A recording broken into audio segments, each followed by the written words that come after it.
52 Republicans have voted, I believe it's 11 times, to reopen the government. 3 Democrats have. And right here, right now, I would urge moderate Democratic senators to come across the aisle, reopen the government, because I'll tell you, we're starting to eat into muscle here. This is starting to affect travel. It's starting to affect the economy.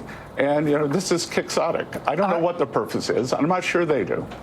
That's Treasury Secretary Scott Bessent this morning on the government shutdown, now in day 26. More than 650,000 civilian government employees have missed their first full paycheck now. Last week, the Senate failed to pass a bill that would pay troops and some federal workers. And there's no end in sight to the standoff, as Democrats demand an extension of Obamacare subsidies that are set to expire at the end of the year. Joining us now, Kansas Republican Senator Roger Marshall, who sits on both the Budget and Finance committees. It is one of the longest government shutdowns ever. Is there an end in sight, Senator? Well, John, I could keep our eye on November the 1st. November the 1st, our air traffic controllers will miss another paycheck. The military's due another paycheck right then. I think that'll probably be the sentinel moment that pushes us forward. But I think it's important that everyone know Republicans are united. We continue to have the same goals that we've always had. We want the government to be open, but we also need to work towards responsible spending. And frankly, I think the president is enjoying watching the Democrats stand on their head and spin like tops.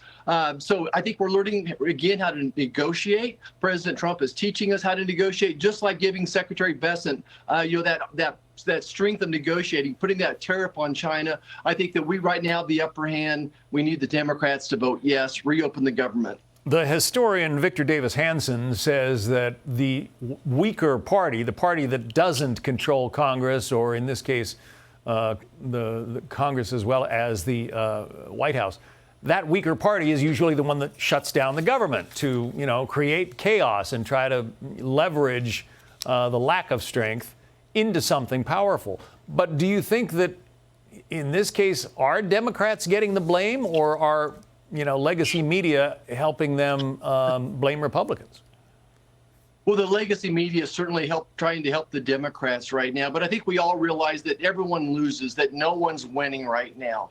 And because of that, there is a bit of shared blame. But at the end of the day, Americans know that the Democrats have voted, 12 times, I've lost count, 12 times against reopening the government. And not even the legacy media can change that narrative. What's got the folks fired up back home is the Democrats' refusal to pay the military as well. So again, I kind of point towards that November 1st deadline. And maybe when the airports are shut down, I bet we all come to our senses again and negotiate the problems that are still out there. Your fellow Republican Senator Rand Paul has a suggestion on how to get things moving again. Here it is from Sunday morning, from this morning.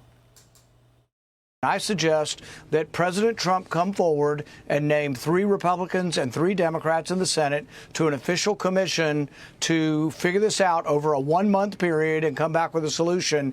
But in exchange for that, I think the Democrats need to open the government for a month, and then we need to pay the workers, pay our soldiers. And then I think we could come to a solution. But there has to be something different. He talks about a 1-month period that would go by in the blink of an eye. But what do you think about that suggestion, Senator? Well, it's an idea, and I think we have to be careful not to negotiate against ourselves right now. Senator Paul's one of my closest friends. I really respect him, but I think President Trump has a plan.